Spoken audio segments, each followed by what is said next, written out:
유원리 통계학 이원우입니다. 오가며 쉽게 배우는 통계학이라고 그러는데 정말 여러분들 좀 쉽게 배우고 계신가요? 잘 모르겠습니다.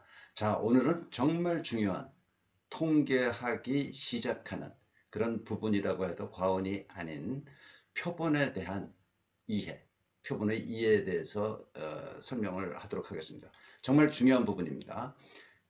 앞서서 지난 시간에 우리 정규보 이외에도 자료를 표준화해서 활용하는 경우가 왕왕 많다라는 이야기를 했죠. 이렇게 서로 다른 스케일의 자료, A 부장의 자료와 B 부장의 자료는 스케일이 다릅니다. 평균도 다르고 표준 편차도 다릅니다.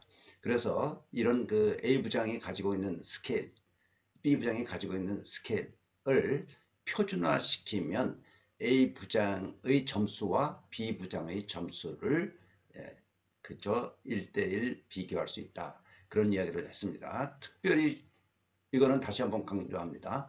표준화는 정규분포에서만 필요한 것이 아니라 자료를 표준화시키는 것은 다양하게 활용된다. 그 점 반드시 알아두시고 두시면 좋겠습니다. 자, 표본에 대한 이해 그래놓고 뭐라고 그랬어요? 이론적 이해라고 그랬죠. 표본을 이론적으로 이해하는 것이야말로 통계학을 이해하느냐 마느냐의 기로점입니다. 표본을 오늘 강의하는 것을 제대로 이해하셔야만 앞으로 통계학이라는 것이 이렇게 된 거구나를 이해할 수 있고, 또 통계학의 아주 기본적인 그 개념이라기보다 기본적인 어떤 그 틀, 가설 검정까지인데요. 분석 기법 빼고 가설 검정까지 완전히 콤팩트하게 여러분들이 정리를 해둘 수 있는 겁니다. 자, 오늘 다루는 표본에 대한 이론적 이해는 매우 중요하다. 왜냐하면 이 부분은 통계학을 알아가는 기초이기 때문이다. 만약에 표본에 대한 이론적 배경, 오늘 하는 이야기를 모르면 통계학을 제대로 이해할 수 없다고 단언할 수 있다. 통계학은 이해하면 아주 간단한 학문이다. 통계학은 지금부터 시작이다. 그러니까 뭐 앞에서 배웠던 확률 변수라든지 분포라든지 정규분포 이런 것도 물론 통계학에 들어가는 부분이지만 진짜 통계학을 이해하는 데는 지금부터이다라는 거죠. 자, 우리 뉴 원리 통계학 이 강의 첫날에 표본이라는 것은 자료다라고 그랬고요. 그 자료들은 숫자로 이루어졌다라고 했습니다. 그런데 표본을 얻기 이전에 개념적으로 그 뒷배경에 표본의 뒤에는 모집단이라는 아주 큰 자료 집단이 있다라고도 했습니다. 그리고 그 모집단을 확률 변수를 소개하면서 모집단은 곧 확률 변수 X라고 해도 됩니다 하는 것을 설명했죠. 그렇죠? 그런데 첫날 한 거는 자료, NG 자료 여기 나왔어요. NG 자료. 이걸 우리 표본이라고 자료라고 하고 표본이라고 하는데 이 자료, 숫자예요. X1, X2, Xn은 숫자인데 이 N개의 숫자는 소문자로 표현을 합니다. 소문자 X1, X2, Xn으로 표현을 한다는 이야기예요. 예? 그런데 이 소문자로 표현된 자료로서의 표본만 그냥 우리 뭐 이거 상식적으로 알고 있는 거 아니에요. 표본이라는 건 통계학을 배우지 않았어도 사실은 저거 표본이다, 자료가 표본이다 그러면 쉬운 얘기라고. 그러나 이제부터는 표본을 n개의 확률 변수들로 이해해야 된다는 이야기입니다. n개의 확률 변수. 자, 표본을 이렇게 이해하자는 거야. x1, x2, x3, xn까지 n개 어떻게 씁니까? 확률 변수기 때문에 대문자로 썼죠. 대문자. 네.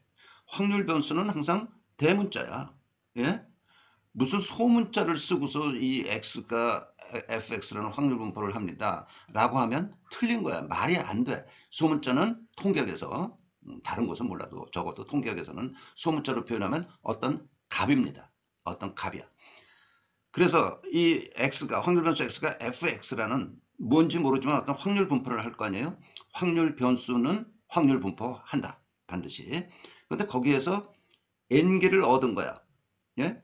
x1, x2, xn n개를 얻은 거를 이렇게 대문자로 표현한 것도 우리가 표본이라고 하고 이것을 이해해야 된다는 겁니다. 아주 중요한 거예요. 이거를 이해한다는 것 자체가. 예? 그러면 소문자 표본은 뭐냐? 소문자로 표현된 이 표본은 x1의 구체적인 값이에요. x2의 구체적인 값, x3의 관찰된 측정된 값, xn의 측정된 어떤 값. 이건 숫자야. 그러니까 x1, x2, x3, xn 소문자로 표현한 거는요. 소위 자료죠. 자료. 그렇죠?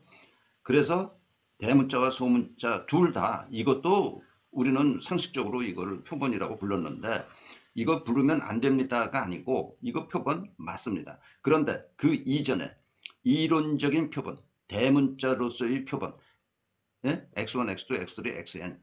예. 그러니까 이제 표본이라는 거는 뭐냐면 저기 이제 모집단이 있잖아요. x라는 저 x를 n개 얻었다는 거예요. x를 n개 얻었어. 그리고 이거 n개. 이게 표본의 개념이야. 예? 모집단을 확률 변수 x라고 표현을 했는데 x라는 모르는 어떤 값이죠. x는. 그렇죠? 모르는 어떤 값이 쭉 그 모집단을 구성하고 있단 말이야. 근데 이 중에서 x를 n개 얻어서 그걸 우리 표본이라고 하자. 아마 이 통계학을 개발한 분, 예, 뭐 발전시킨 분, 이런 분은 표본이라는 첫 개념을 이렇게 생각을 했을 것 같아. 그런데 이거 뭐 이렇게 써가지고 어떻게 뭐 설명이 쉽게 됩니까? 그러니까 이걸 간편하게 이거다 하점자를 붙이자. x1, x2, xn. 그러니까 하점자 1, 2, 3, n이라는 이 하점자들은 표본이라는 것을 나타내는 수단입니다. 예, 그렇게 생각하면 돼. 그래서 별도의 특별한 의미를 줄 필요가 없어. x1, x2, xn. 뭐 x1과 x2는 뭐 어떻게 되는 건가? 뭐 무슨 관계가 있나? 없습니다. 예? 그냥 표본을 나타내기 위한 기술 수단으로 하점자를 붙였다. 그러니까 모르는 값 n개를 얻자. 그 이야기가 표본이라는 이야기야. 이론적으로. 알겠습니까? 자, 이쪽으로 와볼까요? 표본을 확률 변수로 n개로 이렇게 표현을 했어. 그렇죠? 이거는 이제 이론적인 책에 있는 이야기. 그런 정도로 생각해도 좋죠. 그러면 실사 단계라는 게 있어. 실제로 조사해서 관측하는 그런 단계. 그런 단계 분명히 있겠죠. 그렇죠? 여론조사 회사에서 어떤 모집단에 대해서 뭘 알고 싶은데 4,400만 유권자들에 대해서 알고 싶은데 4,400만 개의 X가 있다는 이야기야. 근데 여기서 N명을 뭐 일반적으로 1,000명을 선택을 하는데요. 1,000개의 X 값을 얻자라는 이야기죠. 그건 몰라 아직. 그런데 이제 저 전화 면접원을 섭외하고 뭐 이틀 동안 이렇게 쭉 전화번호를 통해서 알아보니까 전화번호를 통해서 알아본 건 아니죠. 전화번호를 가지고 실제로 알아보니까 어떤 값들이 얻어졌어. 이게 어떤 구체적인 어떤 값들이 관찰, 측정이 됐단 말이야. 그게 우리가 알고 있는 표본이었어. 여지껏. 그동안 알았던 표본. 예? 이것도 표본이라고 불러요. 그러나 이 이전 단계 표본, 확률 변수로서 표현된 표본을 반드시 알아야 된다라는 이야기입니다. 그래서요. x1, x2, x3, xn들은 하첨자는 없어도 상관없는 거야. 예? 그러나 표본을 나타내기 위해서 이렇게 하첨자 1, 2, 3n을 쓴 것뿐이다 라고 그랬죠. 이것들은 서로 독립이야. 이 n개가 서로 독립이야. 뭐 첫 번째 뽑은 값하고 세 번째 뽑은 값하고 서로 영향을 주거나 받거나 하지 않아. 예? 그리고 똑같이 뭐라고 그랬어요? 여기 하첨자일 뿐이지 그냥 x입니다 그랬죠. 이거 x입니다 그랬죠. 그래서 똑같이 fx라는 x 원래의 모집단을 표현했던 그 확률변수 x의 분포를 한다라는 이야기를 IIDFX Independently Identically Distributed의 약자입니다. IID IIDFX라고 표현을 합니다. 이건 이제 좀 초급 기초 통계학 책에는 이런 표현은 쓰지 않는데 나타나지 않는데 뭐 어려운 게 없고 이 표본이라는 것을 성격을 확실하게 나타내 주기 위해서 이렇게 여기서 쓴 겁니다. 뭐 어려운 거 아니니까요. 그렇죠? 독립적으로 똑같이 분포한다는 이야기야. x1, x2, x3, xn이. 예. 우리 이항분포, 베르누이 시행, 베르누이 분포라는 걸 하면서 이항분포로 연결을 시켰었는데 그때 이야기가 바로 이 이야기와 똑같은 이야기입니다. 사실은. 여기까지 이해가 됐습니까? 예. 표본에 대해서 이 올바로 이론적으로 이해하는 것은 아주 중요한 얘기다. 예? 중요한 얘기이기 때문에 반복해서 여러분들에게 이렇게 자꾸 설명을 하고 있습니다. 자, 그러면은요, 조금만 더 하겠습니다. 여기까지 충분히 이해를 하셨죠? 이거 정말 잘 이해를 해야 됩니다. 별건 아니야. 별건 아닌데, 여러분들이 이제 어떤 분들은 처음 듣는 이야기일 수도 있어서. 자, 여기에 이제 용어가 나오는데, 모집단에 대한 용어, 표본에 대한 용어가 있습니다. 자, 모수와, 용어를 소개하는데, 모수와 통계량이다. 그랬죠? 하나는 모수. 모수라는 것은 뭐냐면, 모집단의 어떤 값. 예를 들면 평균이죠. 모르죠. 평균값이 얼마인지. 예, 을 모수라고 하고, 표본에서 얻어진 것을 통계량이라고 합니다. 통계량이라고 합니다. 볼까요? 여기서 볼까요? 모집단이 크기가 캐피탈 N이야. 굉장히 많아. 캐피탈 N은 10만, 50만 뭐 이렇게 모집단이 있단 말이에요. 50만 개 자료. 여기서 표본은 스몰 n으로 표본을 뽑는 거야. 그럼 이 앞에 있는 뭐 어디 요 x1, x2 여기 xn까지 여기 있을 때 그것만 이렇게 뽑는 게 아니고 임의로 이 캐피탈 N개 중에서 스몰 n개를 뽑은 게 표본이라는 이야기죠. 그러면 표본에 평균이 있죠. 그렇죠? 그럼 평균을 어떻게 표시할까요? x바. 이거 대문자니까 이것도 대문자로 쓴 거예요. 그죠? x바. 그러고 또한 무슨 실사 단계를 거쳐서 라고 그랬죠? 실제로 얻어진 x1의 값, 스몰 x1, x2의 값, 실제로 얻어진 xn의 값. 이렇게 어떤 값들이야. 이건 숫자입니다. 숫자. 이건 소문자로 표현하자라고 그랬어요. 크게 N인 이것도 표본이고 이것도 표본인데 이거는 X 바로 표현되겠죠. 그러면 이거를 주로 우리가 통계량이라고 부른다는 거야. 예? 표본에서 얻어진 것을 통계량이라고 한다. 통계량은 표본으로부터 얻어진 결과인데 표본의 말하자면 함수예요. 표본으로 만들어진 어떤 것이기 때문에 예를 들어서 x2 제곱 이런 게 있다면 이것도 말하자면 통계량이야. 우리는 이런 통계량은 쓸 데가 없으니까 안 쓸 뿐이지. 그렇죠? x반은 x1에서부터 xn을 더해서 n으로 나눈 거란 말이야. x반은. 그럼 이게 뭐 형태가 뭐예요? 평균이죠. 이거 당연히 평균이지. 그러면 모집단의 평균은 뭐라고 표현하자고 그랬죠? 뮤라고 하자고 그랬어. 그러니까 뮤에 대응되는 통계량이야. 이게 뮤에 대응되는 통계량. 그럼 스몰 x반은 이것도 이제 통계량인데 보통 흔히 우리는 이것을 통계량이라고 안 부르고 보통 사회에서 일상생활에서 통계라고 부르는 거. 이게 바로 통계입니다. 예? 그 통계가 어떻게 돼? 그러면 이제 평균에 대한 통계일 경우 x바를 계산해서 구체적으로 얻어진 통계량의 값을 일반적으로 통계 이렇게 부릅니다. 통계량이라고 불러도 문제는 없습니다. 틀린 건 아닌데 이건 간단히 통계라고 그렇게 부르는 거다라는 이야기입니다. 이해됐습니까? 자, 차분차분 다시 한번 이쪽을 볼까요? 모수와 통계량이라는 그런 용어를 이제 여러분들에게 설명하고 있는데 모집단의 어떤 값, 모르는 값 그걸 모수, 파라미터라고 부르고 표본에서 얻어진 것을 표본으로부터 얻어진 거 표본의 함수라고 그랬어요. 어떤 것도 다 통계량이야. 근데 뭐 쓸데없는 통계량은 우리는 이야기를 안 할 거고 말이 되는 영양가 있는 통계량에 대한 이야기만 아마 하겠죠. 스태티스틱 이건 그러니까 보통 명사죠.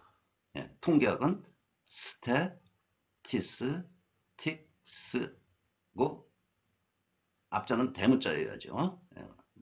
아무튼 뭐 영어 단어니까 스태티스틱 예컨대 모수로는 모집단의 평균, 뮤, 표준편차, 시그마 뭐 이런 게 있겠죠. 그런데 이 파라미터 모수라는 거는 통계학을 배우면 더 많이 나와. 예? 다른 형태로. 그 핵심적인 거는 평균과 표준편차입니다.